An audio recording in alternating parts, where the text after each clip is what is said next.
നമസ്കാരം. നിലമ്പൂരിൽ തെരഞ്ഞെടുപ്പിന് ചൂടാറിയിരിക്കുന്നു എന്ന് പറയാൻ നേരമായിരിക്കുന്നു.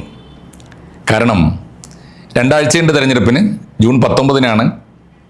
ചൂടായി തുടങ്ങുന്നു എന്ന് ഞങ്ങളെപ്പോലുള്ളവർ പറയേണ്ട നേരമാണ്. പക്ഷെ നിലമ്പൂരിലെ ചിത്രം അങ്ങനെയല്ല. രണ്ട് കാരണം കൊണ്ട് ചൂടാറിയിരിക്കുന്നു. ഒന്ന്, ഇന്നലെ സ്ഥാനാർത്ഥികൾക്ക് നോമിനേഷൻ പിൻവലിക്കാനുള്ള തീയതി സമയം കൂടി കഴിഞ്ഞിരിക്കുന്നു. അതുകൊണ്ട് ഇനി PV അൻവറിനെ പോലുള്ളവർക്ക് ഇനി നിലപാട് മാറ്റാൻ നിവൃത്തിയില്ല. മത്സരിച്ചേ തീരൂ എന്ന അവസ്ഥ വന്നിരിക്കുന്നു. അതുകൊണ്ട് അനിശ്ചിതത്വം മാറിയിരിക്കുന്നു എന്നതാണ് അവിടുത്തെ ചൂട്. ഇനി അടുത്ത നിമിഷത്തിൽ മാറി മാറി വരുന്ന രാഷ്ട്രീയ നിലപാടുകൾ, ഇങ്ങനെ തുള്ളി കളിക്കുന്ന കാലുകൾ ഉള്ള ഒരു നേതാവ് PV അൻവർ ഉണ്ടായിരിക്കെ അദ്ദേഹത്തിന് ഇനിയും നിലപാട് മാറ്റാൻ വയ്യല്ലോ, ഇനി മത്സരിച്ചല്ലേ തീരൂ എന്ന ഒരു കാര്യം തീരുമാനമായിരിക്കുന്നു എന്നാണ് ഒരു കാര്യം. അതുകൊണ്ടാണ് ആ ആകാംക്ഷയുടെ ചൂട് തണുത്തിരിക്കുന്നു. രണ്ടാമത്തെ ഒരു കാര്യമുള്ളത്, ഇനി അങ്ങോട്ട് ഉള്ള മത്സരത്തിൽ നിലമ്പൂരിലെ ഈ ഉപതെരഞ്ഞെടുപ്പിൽ ആരാണോ തോൽക്കേണ്ടത് എന്ന് കേരളത്തിലെ രണ്ട് പ്രധാന മുന്നണികൾ ആഗ്രഹിക്കുന്നുവോ അദ്ദേഹം തോറ്റു കഴിഞ്ഞിരിക്കുന്നു. അത് PV അൻവറാണ്. കാരണം പിണറായിസത്തെ വെല്ലുവിളിച്ചുകൊണ്ട് രാജിവെച്ചതാണ് PV അൻവർ. അതുകൊണ്ട് PV അൻവർ തെരഞ്ഞെടുപ്പ് ഗോതയിൽ തന്നെ അപ്രധാനിയായിരിക്കുന്നു എന്ന് പറഞ്ഞാൽ PV അൻവർ ജയിക്കുന്ന പ്രശ്നമേ ഇല്ല എന്ന് നല്ല ബോധ്യമുള്ളപ്പോൾ ഇടതുപക്ഷം ജയിച്ചു കഴിഞ്ഞിരിക്കുന്നു. ഒന്ന്. രണ്ട്, UDF ജയിക്കുമോ തോൽക്കുമോ എന്നതൊക്കെ തീർച്ചയായിട്ടും ജൂൺ 23-ന് ഫലം വരട്ടെ, നിലമ്പൂർക്കാർ തീരുമാനിച്ചുകൊള്ളും. പക്ഷേ UDF ജയിച്ചാൽ പോലും അവർക്ക് അമിതമായ സന്തോഷത്തിൻ്റെ യാതൊരു കാര്യമില്ല. കാരണം രാഷ്ട്രീയമായി UDFൻ്റേതാണ് ആ സീറ്റ്. രാഷ്ട്രീയമായി അവർക്ക് അടിത്തറയുള്ള സീറ്റാണ്. അതുകൊണ്ട് ആ സീറ്റ് അവർ തന്ത്രപരമായി ഇടതുപക്ഷം തട്ടിയെടുത്ത സീറ്റ്. ഒരു പക്ഷേ ഈ കള്ളപ്പണം കൊണ്ട് വോട്ട് തട്ടാനുള്ള PV അൻവറിൻ്റെ ശ്രമത്തിൽ തോറ്റുപോയ കോൺഗ്രസ് വീണ്ടും ആ സീറ്റ് തിരിച്ചു പിടിച്ചു എന്ന് അവർക്ക് ആശ്വസിക്കാം. ഇടതുപക്ഷത്തിനാണെങ്കിൽ തോറ്റാലും ജയിച്ചാലും പ്രത്യേകിച്ച് ഒന്നും നഷ്ടപ്പെടാനില്ല. കാരണം തോറ്റാൽ അവരുടെ സീറ്റല്ല, അവർക്ക് സ്വന്തമായിട്ട് ബലമുള്ള രാഷ്ട്രീയ പിൻബലമുള്ള ഒരു സീറ്റല്ല നിലമ്പൂർ. കുഞ്ഞാലി 2 തവണ ജയിച്ചത് ശരിയാണ്, പക്ഷേ അദ്ദേഹത്തിൻ്റെ വ്യക്തിപ്രഭാവം കൊണ്ടായിരുന്നു അത്. പിന്നീട് കാരണം കുഞ്ഞാലിയുടെ രക്തസാക്ഷിയായതിനു ശേഷം, അദ്ദേഹം വെടിയേറ്റ് മരിച്ചതിന് ശേഷം കുഞ്ഞാലിയെ കോൺഗ്രസ്സുകാർ കൊന്നു എന്ന് അർത്ഥ വിളിച്ച തെരഞ്ഞെടുപ്പിൽ പോലും കോൺഗ്രസ്സാണ് ജയിച്ചത്. കുഞ്ഞാലിയുടെ സഹതാപ വോട്ടുകൾ പോലും ഇടതുപക്ഷത്തെ തുണച്ചിട്ടില്ല. പിന്നീട് ഇടതുപക്ഷം എപ്പോഴെങ്കിലും ജയിച്ചിട്ടുണ്ടെങ്കിൽ അപ്പോഴൊക്കെ കോൺഗ്രസ് വോട്ട് ഭിന്നിപ്പിച്ചാണ്. TK ഹംസ ജയിച്ചത് DCC പ്രസിഡന്റ് ആയിരിക്കുമ്പോൾ കാലുമാറി അപ്പുറത്ത് വന്ന് മത്സരിച്ചിട്ടാണ്. ആര്യാടൻ ജയിച്ചിട്ടുണ്ട് ഇടതുപക്ഷത്തിൻ്റെ പിൻബലയിൽ. അത് ഇടതുപക്ഷ ഗവൺമെൻറ്റിൻ്റെ ഭാഗമായി ഇടതുപക്ഷ മുന്നണിയുടെ ഭാഗമായി ആര്യാടൻ നിന്നപ്പോഴാണ്. PV അൻവർ ജയിച്ചത് 2016-ലും 2021-ലും. നിലമ്പൂരിലെ കോൺഗ്രസിനകത്ത് പ്രകടമായ 2 ഗ്രൂപ്പുകൾ പ്രവർത്തിച്ച കാലത്ത് 2016-ൽ ആര്യാടൻ ഷൗക്കത്ത് തോറ്റത്, അല്ലെങ്കിൽ PV അൻവർ ജയിച്ചത് VV പ്രകാശും കൂട്ടരും കോൺഗ്രസിനകത്ത് തന്നെ ആര്യാടനെതിരായി നിന്നതുകൊണ്ടാണ്. 2021-ൽ അതിൻ്റെ പ്രതിക്രിയ, VV പ്രകാശ് മത്സരിക്കുമ്പോൾ ആര്യാടൻ ഷൗക്കത്തും കൂട്ടരും പ്രത്യക്ഷമായ അല്ലെങ്കിൽ പോലും വലിയ വിയോജിപ്പ് ഉണ്ടായിരുന്നത് കൊണ്ട് തന്നെയാണ് തീർച്ചയായിട്ടും PV അൻവർ ജയിച്ചത്. അതുകൊണ്ട് ഇടതുപക്ഷത്തിൻ്റേതല്ലാത്ത സീറ്റ് കിട്ടിയാൽ നല്ലത്, സന്തോഷം. തീർച്ചയായിട്ടും നിയമസഭാ തെരഞ്ഞെടുപ്പിന് തൊട്ട് മുമ്പായി കിട്ടുന്ന ഒരു വിജയം, അത് തീർച്ചയായിട്ടും അവർക്ക് അടുത്ത നിയമസഭാ തെരഞ്ഞെടുപ്പിന് ഗുണം ചെയ്യുന്ന ഒരു പ്രചാരം ആയിരിക്കും എന്നത് ഒഴിച്ചാൽ നിലമ്പൂരിൽ ഇടതുപക്ഷത്തിന് ആഹ്ലാദിക്കാൻ, പ്രത്യേകിച്ച് സങ്കടപ്പെടാനൊന്നുമില്ലാത്ത ഒരു തെരഞ്ഞെടുപ്പാണ്. അതുകൊണ്ട് ആര് ജയിച്ചാലും ഇപ്പോൾ അപ്രധാനമാണ് നിലമ്പൂർ തെരഞ്ഞെടുപ്പ്. അതുകൊണ്ട് നിലമ്പൂർ തെരഞ്ഞെടുപ്പിൻ്റെ ചൂടാറിയിരിക്കുന്നു. ഇനി സാങ്കേതികമായി തെരഞ്ഞെടുപ്പ് നടക്കും. ആരെങ്കിലും ഒരാൾ UDF LDF മാത്രമേ ഇപ്പോഴത്തെ അവസ്ഥയിൽ വിജയിക്കാൻ സാധ്യതയുള്ളൂ. വിജയിച്ചു എന്ന് വരും. മറ്റുള്ളവരുടേതൊന്നും വളരെ നിർണായകമായ തെരഞ്ഞെടുപ്പല്ല. നമുക്കറിയാം BJP അവർക്ക് NDA മുന്നണിക്ക് ഉള്ള വോട്ടുകൾ പോലും എത്രത്തോളം നേടാൻ കഴിയും, എത്രത്തോളം നഷ്ടപ്പെടും, അത് ആർക്കൊക്കെ കിട്ടും എന്നത് കാണാനിരിക്കുന്നതേ ഉള്ളൂ. SDPI മത്സരിക്കുന്നുണ്ട്. അവർക്ക് തീർച്ചയായിട്ടും ഒരു ദുഷ്പേര് മാറ്റാണ്. SDPI കഴിഞ്ഞ കുറച്ചു കാലമായിട്ട് ഇടതുപക്ഷത്തെ പിന്തുണക്കുന്ന ഒരു തെറ്റിദ്ധാരണ അവർക്കുണ്ട്. നിലമ്പൂരിൽ ജമാഅത്തെ ഇസ്ലാമി ആണെങ്കിൽ നേരത്തെ UDFൻ്റെ ഭാഗമായിരുന്നു എന്നൊരു ആരോപണമുണ്ട്.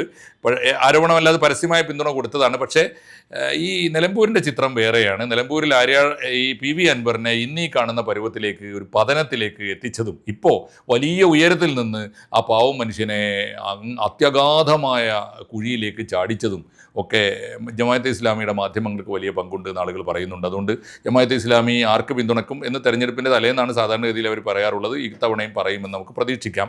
നയം വ്യക്തമാക്കാൻ ഇരിക്കുന്നതേ ഉള്ളൂ. ആര് തന്നെ ഉണ്ടായാലും ഇന്നത്തെ അവസ്ഥയിൽ നിലമ്പൂരിൽ UDF LDF എന്ന സാങ്കേതികമായ തെരഞ്ഞെടുപ്പ് മാത്രമേ ഇനി നടക്കാനുള്ളൂ. ഈ സമയത്ത് ആരോഗ്യകരമല്ലാത്ത ചില പ്രചാരണ രീതികൾ നിലമ്പൂരിൽ നടക്കുന്നത് ഞങ്ങളുടെയൊക്കെ ശ്രദ്ധയിൽപ്പെട്ടിട്ടുണ്ട്. അതിലൊന്ന്, ചരിത്രത്തിൽ നിന്ന് എന്നോ മൺമറഞ്ഞു പോയ ചില ചിത്രങ്ങൾ, സംഭവങ്ങൾ, ഓർമ്മകൾ ഒക്കെ അടർത്തിയെടുത്തിട്ട് കൊണ്ടുവന്ന് പുതിയ കാലത്ത് വോട്ട് കിട്ടുമോ എന്ന് പരിശ്രമിക്കുന്ന ഒരു വില കുറഞ്ഞ ശ്രമം നടക്കുന്നുണ്ട്. അതിലൊന്ന് മാത്രം ഞാൻ ഇന്ന് പറയാം. ഒന്ന്, അത് മറ്റൊന്നുമല്ല, 1969 മലപ്പുറം ജില്ലാ രൂപീകരണത്തിന് EMS ഗവൺമെൻറ് തീരുമാനിച്ചപ്പോൾ അതിനെതിരായി സമരം ചെയ്ത കൂട്ടരാണ്. 2 കൂട്ടരുണ്ടായിരുന്നു. ഒന്ന്, ജനസംഘത്തിൻ്റെ നേതൃത്വത്തിൽ വലിയ സമരങ്ങൾ നടന്നിരുന്നു. 2, കോൺഗ്രസിൻ്റെ നേതൃത്വത്തിലും സമരം നടന്നിരുന്നു. തീർച്ചയായിട്ടും അന്ന് കോഴിക്കോട് DCCയുടെ സെക്രട്ടറി ആയിരുന്നു ആര്യാടൻ മുഹമ്മദ്. തൻ്റെ പാർട്ടി പറഞ്ഞതനുസരിച്ച് അദ്ദേഹം മലപ്പുറം ജില്ലക്കെതിരായി സമരം ചെയ്തിട്ടുണ്ട്. അതുകൊണ്ട് മലപ്പുറം ജില്ലക്കെതിരായി സമരം ചെയ്ത ആര്യാടൻ, മുസ്ലിം ഭൂരിപക്ഷ ജില്ല വരുന്നതിനെ ഭയപ്പെട്ട ആര്യാടൻ, മലപ്പുറം ജില്ലയെ പാകിസ്ഥാൻ്റെ ഒരു ചാരന്മാരായി തീരുമോ എന്ന് സംശയിച്ച ഒരു ആര്യാടൻ എന്നൊക്കെ ആര്യാടനെതിരായി ഇപ്പോൾ ഉയർത്തിക്കൊണ്ടുവരുന്ന ആരോപണം. ആര്യാടൻ്റെ പുത്രൻ മത്സരിക്കുമ്പോൾ UDF നിന്ന് 4 വോട്ട് അടർത്തിയെടുക്കാനുള്ള ശ്രമമാണെങ്കിൽ അത് ആര് നടത്തുന്നതായാലും ചരിത്രവിരുദ്ധമാണ് എന്ന് പറയാൻ ഞാൻ ഈ സമയത്ത് ആഗ്രഹിക്കുന്നത് വേറൊന്നുകൊണ്ടുമല്ല. 1969 മുസ്ലിം ലീഗ് തീർച്ചയായിട്ടും പഴയ പാകിസ്ഥാൻ ഭാഗത്തിൻ്റെ തുടർച്ചക്കാരാണ്. പിൽക്കാലത്ത് ലീഗ് കഠിനമായി അധ്വാനിച്ച് അവരുടെ പ്രവൃത്തിയിലൂടെ തെളിയിച്ച ഒരു മതനിരപേക്ഷതയുണ്ട്.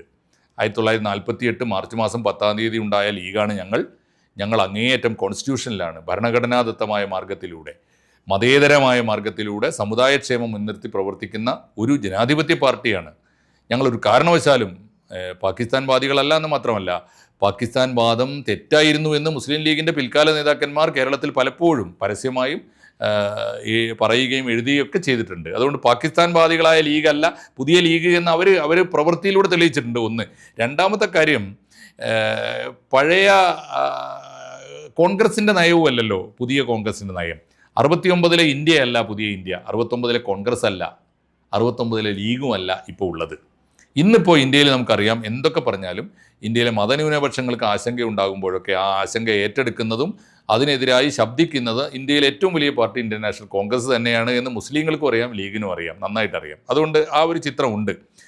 69 ചിത്രം എന്താണ്? 69 ലീഗ് ഞാൻ പറഞ്ഞതുപോലെ പാകിസ്ഥാൻ വാദത്തിൻ്റെ തുടർച്ചയായി ജനങ്ങളാകെ ധരിച്ച ഒരു ലീഗാണ്. പാകിസ്ഥാൻ വാദത്തിൻ്റെ തുടർച്ചയായി നടന്ന കൂട്ടക്കൊലകൾ, അഭയാർത്ഥി പ്രവാഹങ്ങൾ, ഡയറക്റ്റ് ആക്ഷൻ, അതിൻ്റെ പേരിലുണ്ടായ ചോരച്ചാലുകളെല്ലാം കണ്ട ഒരു ഇന്ത്യയാണ്. അതിൻ്റെ തുടർച്ചയായിട്ടാണ് ലീഗിനെ അന്ന് കോൺഗ്രസ് കണ്ടത്, ഇന്ത്യ കണ്ടത്.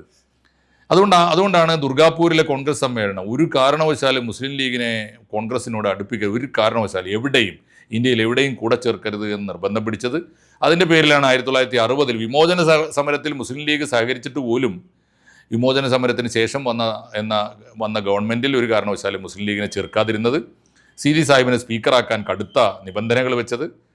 സീതി സാഹിബിൻ്റെ മരണശേഷം CH സ്പീക്കറായി തീരുമ്പോൾ പാർട്ടിയിൽ നിന്ന് രാജിവെച്ച് വരണമെന്ന് കണ്ടീഷൻ വെച്ചതൊക്കെ അങ്ങനെയാണ്. അത് ആ ഒരു കാലമാണ്, അന്നത്തെ ലീഗാണ്. അന്നത്തെ ലീഗ് 10 മുഴം കത്തി കൊണ്ട് കുത്തി വാങ്ങും പാകിസ്ഥാൻ എന്ന് മുദ്രാവാക്യം വിളിച്ചിരുന്നൊരു കാലമുണ്ട്. അത് അവർക്കും അറിയാം. ആ ലീഗിൻ്റെ പ്രേതമാണ്, ആ ലീഗിൻ്റെ ബാക്കി പത്രമാണ്, ആ ലീഗിൻ്റെ പിന്തുടർച്ചയാണ് ഉള്ളത് എന്ന് പരക്കെ ഇന്ത്യ ധരിച്ചിരുന്നൊരു കാലമാണ്. കോൺഗ്രസ് അത് കൃത്യമായി വിശ്വസിച്ചിരുന്നൊരു കാലമാണ്. ജവഹർലാൽ നെഹ്റു ചത്ത കുതിരയാണ് ലീഗ് എന്ന് വിളിച്ചു പറഞ്ഞൊരു കാലമാണ്. ചത്ത കുതിരയാണ് എന്ന് പറഞ്ഞത് പാകിസ്ഥാനോട് കൂടി ലീഗ് തീർന്നല്ലോ എന്ന മട്ടിലാണ്. ഇനി എന്തിനാണ് അതിൻ്റെ ബാക്കി ഇവിടെ എന്നായിരുന്നു ചോദ്യം.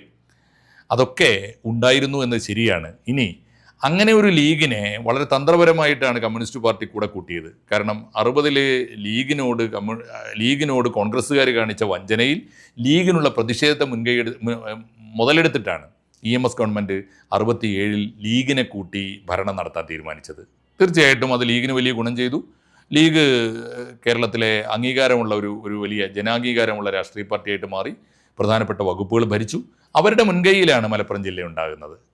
അവരുടെ മുൻകൈയിലാണ്. തീർച്ചയായിട്ടും EMS ഒരുപാട് അതിന് വിട്ടുവീഴ്ചയില്ലാതെ ആ നിലപാടിൻ്റെ കൂടെ നിന്നു എന്നത് ശരിയാണ്. അപ്പോൾ ഓർക്കേണ്ട ഒരു കാര്യം, പക്ഷേ അത് തെറ്റായിരുന്നു എന്ന് ലീഗ് പിന്നീട് EMS തന്നെ എഴുതിയിട്ടുണ്ട്. മുസ്ലിം ലീഗിനെ 67 വരവും ചെലവും എന്നാണ് അതിന് പറയുന്നത്. 67 മുസ്ലിം ലീഗിനെ ചേർത്ത് കേരളത്തിൽ മന്ത്രിസഭ രൂപീകരിച്ചതിന് ഗുണവും ഉണ്ടായി ദോഷവും ഉണ്ടായി എന്ന് EMS തന്നെ എഴുതിയിട്ടുണ്ട്.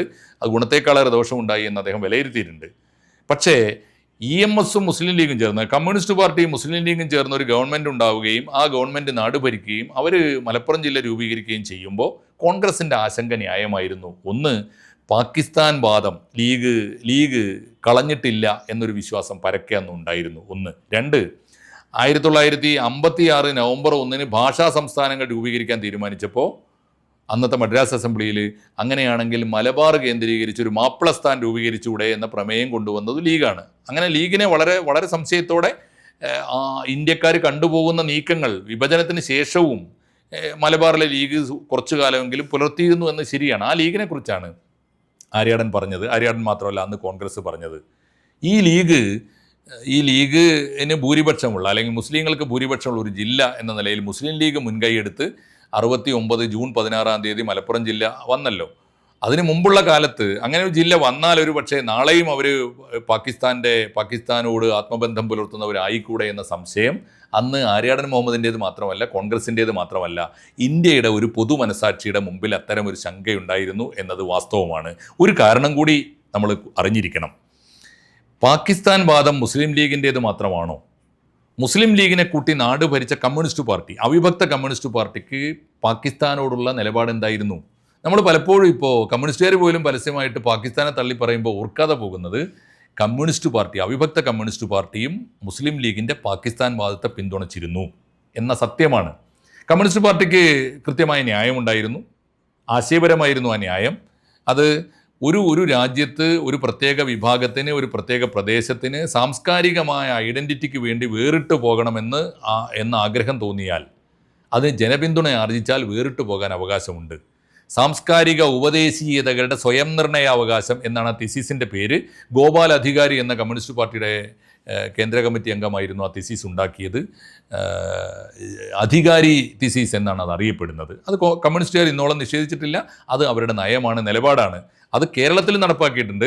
1946 സ്വാതന്ത്ര്യത്തിൻ്റെ തൊട്ട് മുമ്പ് പാകിസ്ഥാൻ വാദത്തിന് പിന്തുണ തേടിക്കൊണ്ട് മുസ്ലിം ലീഗിൻ്റെ അക്കാലത്തെ വലിയ നേതാവ്, പിന്നീട് പാകിസ്ഥാൻ പ്രധാനമന്ത്രിയായി മാറിയ ലിയാഖത്ത് അലി ഖാൻ, സാദാ ലിയാഖത്ത് അലി ഖാൻ മഞ്ചേരിയിൽ വന്നപ്പോൾ അദ്ദേഹത്തെ സ്വീകരിക്കാൻ കമ്മ്യൂണിസ്റ്റ് പാർട്ടിയുടെ ഒരു കൊച്ചു സംഘം, അവിഭക്ത കമ്മ്യൂണിസ്റ്റ് പാർട്ടിയുടെ ഒരു കൊച്ചു സംഘം ചെന്ന് ലിയാഖത്ത് അലി ഖാൻ സിന്ദാബാദ്, പാകിസ്ഥാൻ സിന്ദാബാദ് എന്ന് വിളിച്ചുകൊണ്ട് അവരെ സ്വീകരിച്ചത് ചരിത്രത്തിലുണ്ട്.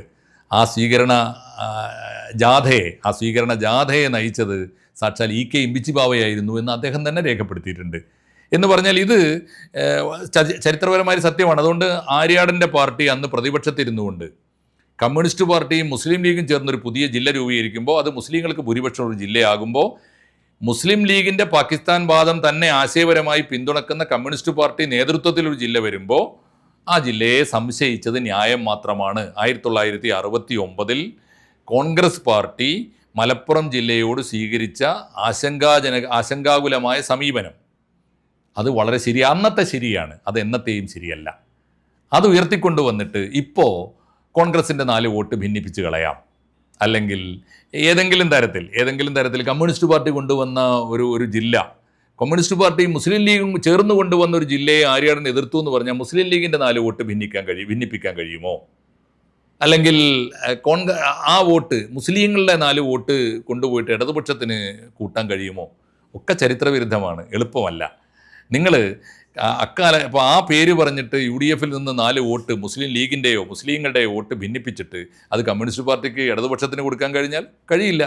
നിങ്ങളീ പറയുന്ന ന്യായമനുസരിച്ച് അവർക്കും മലപ്പുറം ജില്ലയുടെ പേരിൽ ആ കാര്യത്തിൽ വോട്ട് വാങ്ങാൻ അവകാശമില്ല. കാരണം അവരും ആ അർത്ഥത്തിൽ പാകിസ്ഥാൻവാദികളാണ്. ഇതാണ് ചിത്രം. അതുകൊണ്ട് ഈ യാഥാർത്ഥ്യം മനസ്സിലാക്കി ചരിത്രബോധത്തോടെ വേണം തെരഞ്ഞെടുപ്പിനെ സമീപിക്കാൻ. ഒരു കാര്യം ഉറപ്പായിരിക്കുന്നു, ഇത്തരത്തിലുള്ള അടിസ്ഥാനരഹിതമായ അല്ലെങ്കിൽ പ്രയോജനരഹിതമായ അന്തസ്സാരശൂന്യമായ ചർച്ചകളിലേക്ക് നിലമ്പൂരിലെ തെരഞ്ഞെടുപ്പ് രംഗം പോകാതിരിക്കട്ടെ എന്നാണ് നമ്മുടെയൊക്കെ ഒരു പ്രതീക്ഷ. ഉള്ളത് നമ്മുടെ മുമ്പിലുള്ള യാഥാർത്ഥ്യങ്ങൾ തന്നെ ധാരാളം പറയാനുണ്ട്, കാണാനുണ്ട്, ചർച്ച ചെയ്യാനുണ്ട്. സന്തോഷത്തോടെ തെരഞ്ഞെടുപ്പിനെ നേരിടാൻ നിലമ്പൂർക്കാർക്ക്. കാരണം 2 മുന്നണിക്കും തോൽക്കേണ്ടയാൾ തോറ്റു കഴിഞ്ഞിരിക്കുന്നു. ഇനി സമാധാനത്തോടെ ആരോഗ്യകരമായ മത്സരം നടക്കട്ടെ. ജൂൺ 19 എല്ലാവരും ചെന്ന് വോട്ട് ചെയ്യട്ടെ. ജൂൺ 23 തെരഞ്ഞെടുപ്പ് ഫലത്തിന് നമുക്ക് കാത്തിരിക്കാം. നന്ദി, നമസ്കാരം.